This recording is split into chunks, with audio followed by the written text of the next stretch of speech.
Welcome to the Dr. Leadership Podcast, where the DR stands for Driving Results. Our focus is weekly conversations around life and business relationships and the important leadership qualities for both. These concepts and qualities will help you drive positive results in both your business and personal lives. A weekly connection point to help business leaders develop individual contributors, managers, and executives on your teams. We also will tie in concepts around family focus and life lessons to help you drive success in your personal life. Welcome to the Dr. Leadership Show. Let's get after it. Good afternoon, everybody. Welcome to the Dr. Leadership Podcast. I hope you had an awesome week. Another one in the books here. Hope you had a fantastic holiday. You got to surround yourself with loved ones, family, friends. Nothing too ugly with the family happened at the table. Hope you didn't get relegated back to the kiddie table, anything of that nature, but hope it's been an awesome week. Hey, awesome things going on here. Again, thank you so much for everybody giving us a chance, giving a listen. We've got some incredible things coming up on the Dr. Leadership Lounge and our subscription services. And I am plugging it again because there really are some great people that have agreed to join with us. And I talked before about Brenna Finnerty coming on quickly, recognized as a 40 under 40 around her philanthropic engagements with the community. Very important. Be a leader in your home, be a leader in your business as an individual contributor, be a leader in your industry, and also be a leader at home and with your loved ones and friends. Be a good example. That's what it's all about. But we have Brenna coming on. We have Frank Lazara, who has agreed. He just had a small job of running a major military base in the Southern California area, where they were in charge of the Osprey aircraft, which is the helicopter turns into the plane, just incredible technology that flies Marines around to drop them off in heavy areas that are remote, etc. So you can fly fast like a plane. You can land it with a helicopter. He now works for Bell Helicopter, who manufactures the product, and has been just on a little world tour over throughout Europe with all the hubbub and bad things going on with Russia and Ukraine, selling those products, trying to sell those products and show those products to the NATO partners. And then, yes, this next one is real. Anybody that's 40 years old or older knows the name Dick Vermeil. Dick Vermeil was a high school coach, a college coach, a professional football coach in the NFL for the Philadelphia Eagles for several seasons, took them to a Super Bowl, was not fortunate enough to win, went into the broadcast booth for 14 years, handled Super Bowls, handled national championships in college football, handled things with Brent Musburger, if anybody knows that name, big name through the 80s and 90s and early 2000s. And then he became the football coach for the greatest show on turf, St. Louis Rams, and then won a Super Bowl. So Coach has agreed to come on and spend some time with us. We'll be loading that up shortly in the subscription content location that can be found at www.drleadershipresults.com. Click on subscription, clicks you through, go out to the Patreon site. There's lots of good stuff there, I promise you. I don't put all the A-game stuff out just on the regular podcast for a purpose. We want to draw people in to get into other content, etc. But Coach is coming on. There's more great ones to come, too. Going to move into the financial aspects of being a leader in life. Have some great people around that aspect coming on. Got some other industry leaders that I'm real close on. And then don't forget also Bill Fournette from the Persimmon Group is going to be loaded up on the system, too. It's a really busy early December to get this content done. Going to be moving, shaking in the evenings and on the weekends to make that happen, but very excited about it. So to today's episode, we've been touching on a lot of things, right? Handling adversity, accountability, communication capabilities, how to communicate appropriately in this new world of work. And today I kind of want to start to put some things together around culture. And how do you get the culture right in this new hybrid, remote work environment where everybody isn't coming into the office, etc.? How has this new remote hybrid world affected your company's culture and what you desire as an individual? Be you a leader, be you an individual contributor in whatever business you're in. if you have not realized there's been a lot of change in the last couple of years, your eyes haven't been opened. So there's a lot to do to handle how the world is working now and how people's emotional feelings about how work should be and what good looks like should be in these days, in this day and age, right? So old school leaders, traditional leaders may still be thinking that you got to be in the office for the culture to work. And really, the reality is, if you force people back into the office, that isn't the type of culture that many want any longer. The reality, the type of culture has changed. It's not lost, right? If people aren't in the office, some leaders think our culture is lost if you're not in the office. That's not the case. It's not lost. It has changed. The culture is still what you believe as a company and what you want your employees to buy in on. It isn't lost. It's just changed how you have to manage to it. So in my business during the week, we use a consulting company. We use several, but for industry analysis. And one of them we use is the Gartner Group. We use typically a lot of things around their magic quadrant, right? My company's desire is to be in the upper right-hand quadrant. For those of you that aren't familiar with Gartner's magic quadrant, what that means is that you're really good at what you do on whatever Gartner is putting out as a study at that point. If you're in the upper right-hand quadrant, you've got the resources to do it well, you've got the systems and solutions to do it well, and you are an industry leader in that space, whatever it is. Maybe it's CCM, customer communication management. Maybe it's workflow of other types. Maybe it's imaging solutions. Maybe it's hardware-centric. Maybe it's anything you can list. If you're in the upper right-hand quadrant, you're doing it good. They have done a recent study, and it's not the quadrant typical study, but I found this study.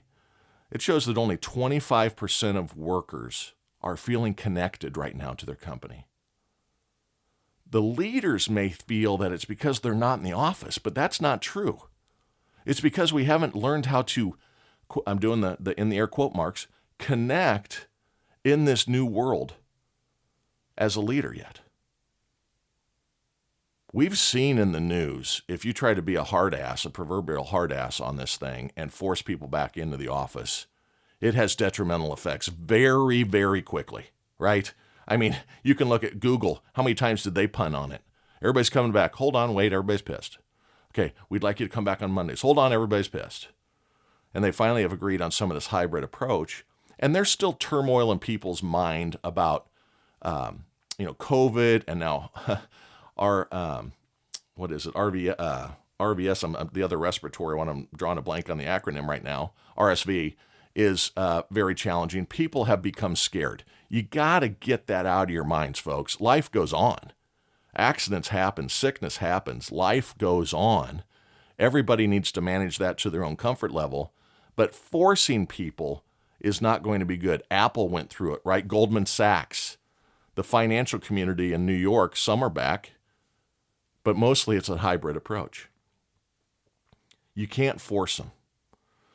For the leaders and the managers out there and people that are trying to develop good culture in this new world, hybrid work or remote work is not a disruption to culture, but a chance to adjust how you approach your culture to maximize performance, right? So this Gartner study, it says that culture is really evaluated by each individual. So as a person in a business or inside a company, you look at it a couple different ways in your mind. You aren't specifically thinking about these two words, but this is what's going on from a psychological standpoint. The first is alignment. And what alignment means in this Gartner study, and I agree with this, is employees know what the culture even is and believe it's the right culture, going in the right direction, right? Now, in this hyper-conflicted world, we can't agree if the country's going in the right direction holistically, and we're all damn Americans, right? I mean, is the country good? Is the country bad? Should I hate those people? Should I love those people? Which team am I on? It's disastrous. Our leadership on both sides do not know how to lead Americans. They pick a team and the other is evil and bad, and it's just awful. That's bad culture. That's terrible leadership. There is no alignment there. It used to be we could simply align that America is a very special place, and let's help all of our neighbors be successful. Let's cheer for the others, and let's make some shit happen. That no longer is any good. If you don't believe exactly what I believe, you're evil, and you need to die, and etc. So you got to get the alignment right. The people have to understand what the culture is, and then they have to believe it's moving in the right direction. But more important than alignment is you have to have a connectedness. That's tough. You have to have a connectedness. And what that means is that the individuals on the team, in the company, in the organization, they identify with the culture. And they care about the culture. They're bought in about the culture. This study showed that when you force people back to the office, it dramatically smashes that connectedness part down. They surveyed almost 4,500 people, knowledge workers, and then 200 HR leaders. If the workers had tons of flexibility about where they could work from, in other words, lots of freedom, at home, in the office, up to them, wherever they feel most comfortable, it showed a 300% improvement in connectedness. That's a huge, huge shift to the positive for what you want your company to be feeling like. The reason is if you have connectedness, you're buying in. You've got everyone's best interest as your best interest. Why should we care about this? Connectedness drives results. Personally, as a team, as a company, think of the great sports teams out there. Belief and attitude, that drives results. How many times does the underdog win? They believe they can do it. The other team didn't take connectedness and the psychological aspects seriously. They thought it was a walk in the park, and away we go. Do you believe in miracles? The 1980 Olympic team beat the Russians with a bunch of kids on the ice. They bought into coach. They bought into us versus them. You know what they also believed, all of them? America is the greatest place in the world, the greatest country ever, which it is. We've got freckles, but the baby ain't ugly. We need to correct some things, but by the millions are trying to get here. They understood that. Russia was the evil empire. Darth Vader on skates. They bought in. They did the unbelievable. Al Michaels, Do You Believe in Miracles? Great movie. Go watch it. Miracle. You want to see team build, and you also want to see team build by being tough and with high expectations. Go spend some time with that movie. We've got a bunch of soft people in this world these days. Coach is going to talk about that. Dick Vermeil has 7 principles of leadership. We're going to talk about that. We're going to talk about a lot of stuff. We're going to talk about Super Bowls. We're going to talk about winning them, losing them, facing adversity. He's got a beautiful wine business in his retired career. We're going to spend some time on that. But he talks very straightforward about the work becomes fun when it leads to great results. Hard work is a blessing. That's what that miracle team took on. Nothing in life is easy. We didn't say it was going to be easy. We say it's going to be worth it, right? Those types of aspects in your approach and your attitude to this stuff. But having connectedness in the culture drives great results. This great resignation that's been going on, people don't leave the company. They leave the culture, the toxicity, the leader that is in place there. Now, many of them, in recent articles you've seen, they left for greener pastures and now no one lets them through the gate, right? There's a great regret going on now. Maybe shouldn't have left that on, some stoic principles in this grand scheme. You got to have the next gig lined up. Let me just give you a little bit of advice there. Life goes on. The bills keep coming, Remember, you're not special. You're one of almost 8 billion. Your parents think you're special. None of us are special. So proceed in the great resignation with caution. But if it's not a good culture, people are going to take the risk.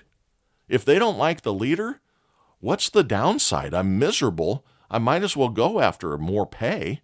Even if the culture still sucks, it doesn't matter. You don't have any, if you don't have connectedness, that is a tough word on a Saturday morning. If you don't have connectedness, there is no downside for people leaving your organization. Think about it. I, as an individual, I feel connected to my people. I physically love my team members. I mean, not physically, emotionally, I am so tied in. That didn't come across well. I am tied into these people. I love to high five wins. I think that our culture is pretty good. I'm still figuring this out too. I'm not preaching to you. I'm in the pew with you in the grand scheme of how do we do this new thing. But how do we drive connectedness? The office doesn't drive the culture. It shouldn't be the culture. So being somewhere doesn't create culture. The work is the culture. If people love what they do, if they feel, remember, connectedness is the employee or we identify with it and care about it. When Apple was first blossoming, Steve Jobs could be tyrannical. You look at some of the old conversations. You look at what's happening with Elon Musk and Twitter right now. He doesn't want lackadaisical on the team. You can love him or hate him. Forget the political crap here. He expects people to show up and drive for change. And those that have agreed to stay are going to, I think, reap benefits. The guy's like very, very good at seeing the future. He can build a great car, saving the planet a vehicle at a time in a lot of people's minds. Or he can just, build a rocket and launch people in space. Build a tunnel underground, handle traffic issues. I mean, the guy is very, very forward thinking. He is going to get connectedness. If you don't want to be a hard worker, then this place may not be for you any longer. It's what I say to my folks on the team. The worst part about being a leader or a boss is the carefrontational situations, the confrontational, but I try to take a carefrontational approach. But I always tell them, don't make me be your boss. Show up, dress up, go out and get after it. Don't sit on your laurels. Last year I was above plan. Doesn't matter. Start at 0, new fiscal year. All of us do. I really appreciate the work last year, Sue and Jim and Bill and Becky. Great, we high-fived you. You got the trophy. You went on the trip. Let's go get another one. That's what you have to be driven to, is continuously striving forward. You don't get to reach the mountaintop and then sit down and camp. You got to hold the mountaintop. Culture is about the work. So I'll tell you, a lot of people don't know this person. I did not. I just found this article this week. It was in the Harvard Business Review. By the way, great magazine. I myself am not a big Harvard fan. I think that it's overpriced for an education. I think all of them are overpriced for an education, but they certainly aren't worth 10 times what others charge. But the Harvard Business Review is a very good periodical. And they did an interview with Indra Nooyi. She's the former CEO of PepsiCo. She calls this connectedness performance with purpose. Think about that. If you are a purposeful driven person, this is going to really line up well with you. You are going to be driven. Again, it goes back to, it's not where you work, but how you work together. Emotional connectedness is what you're looking for here.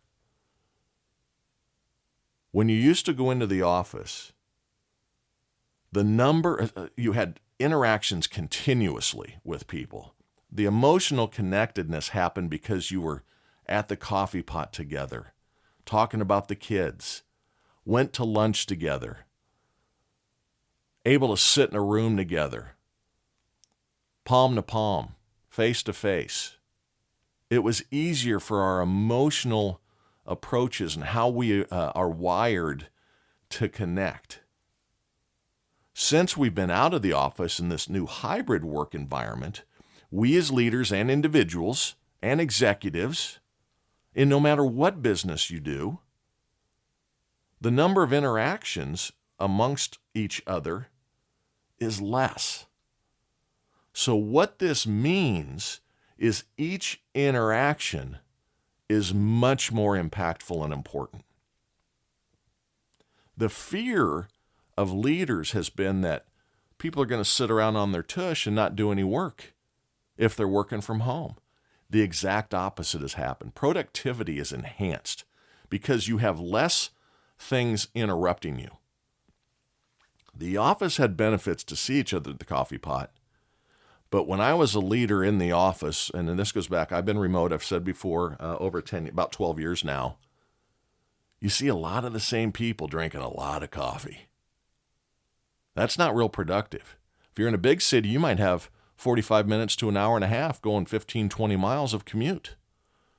Planes, trains, and automobiles to get into the office.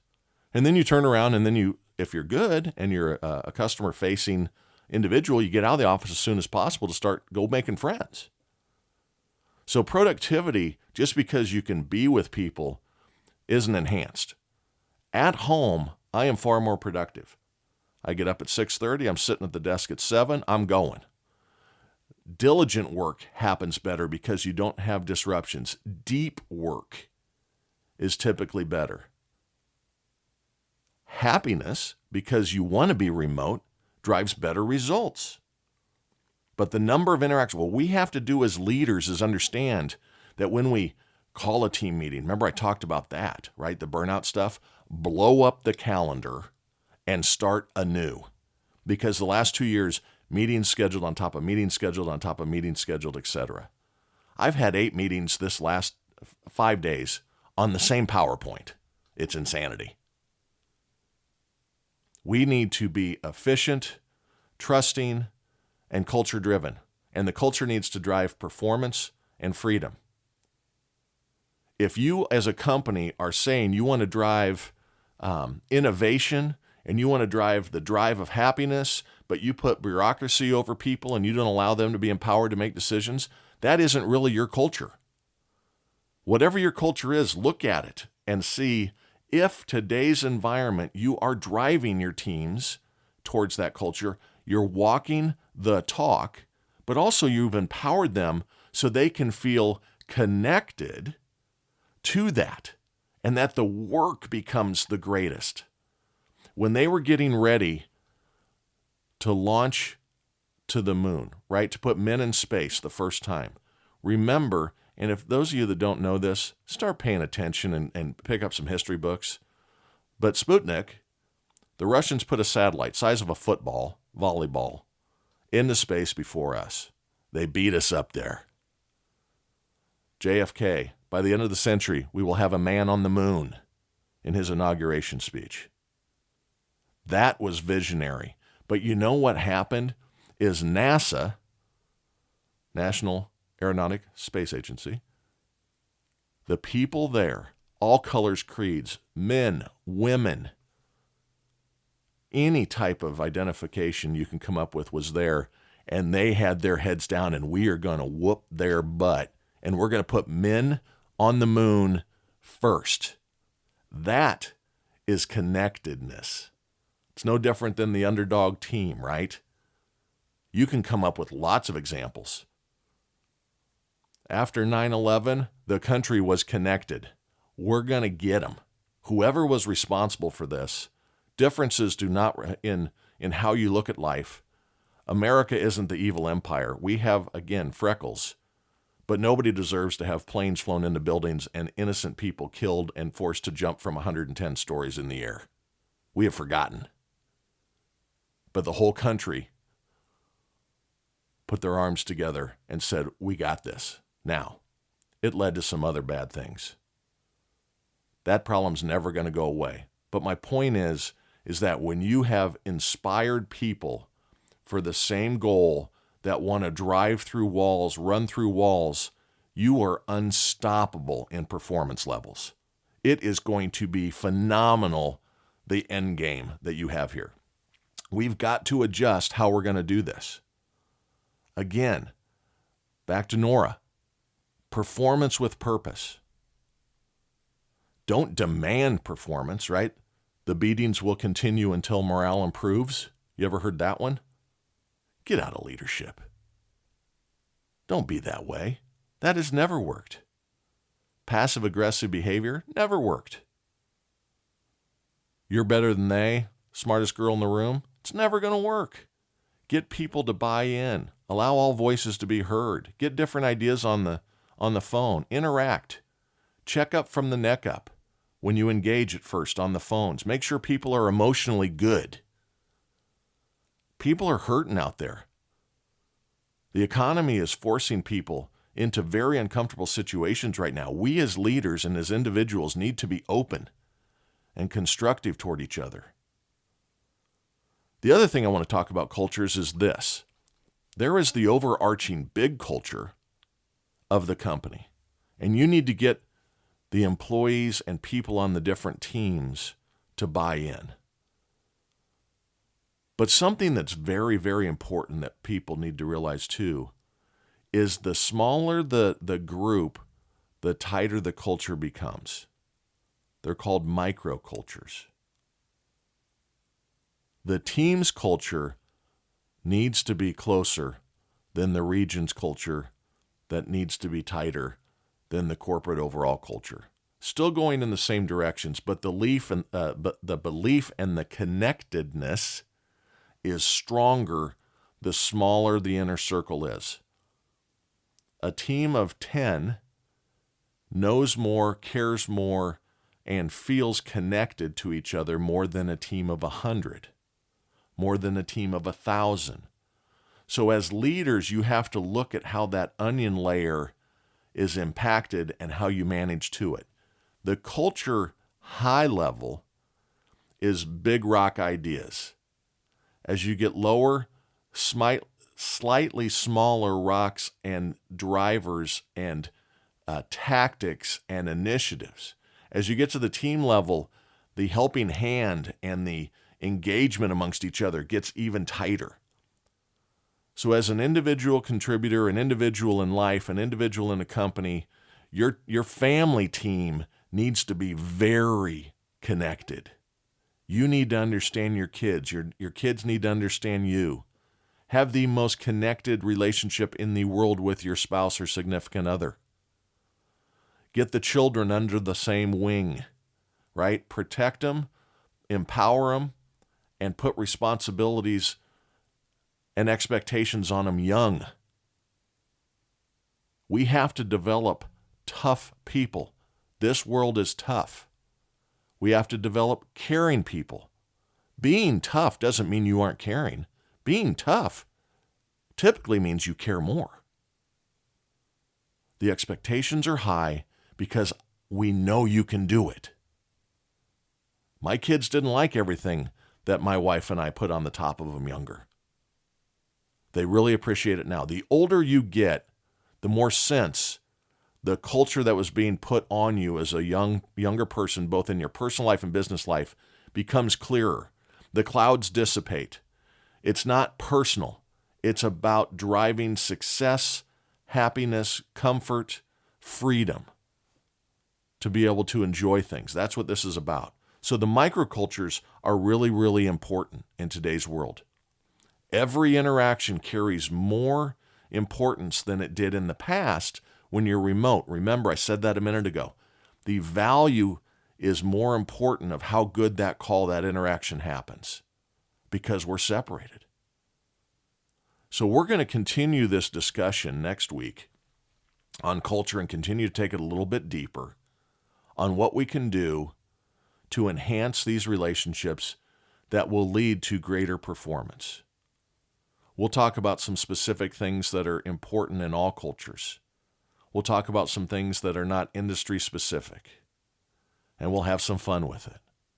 And we'll continue these conversations and develop this over time. I'm not going to be done with culture after next week's episode, promise you.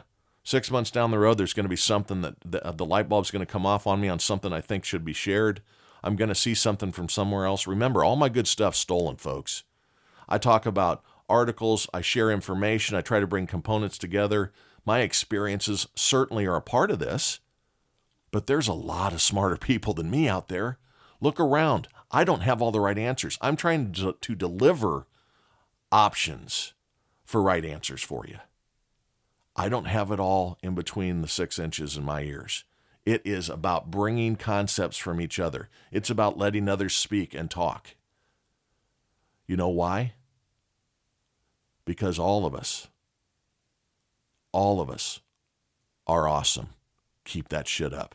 Talk next week.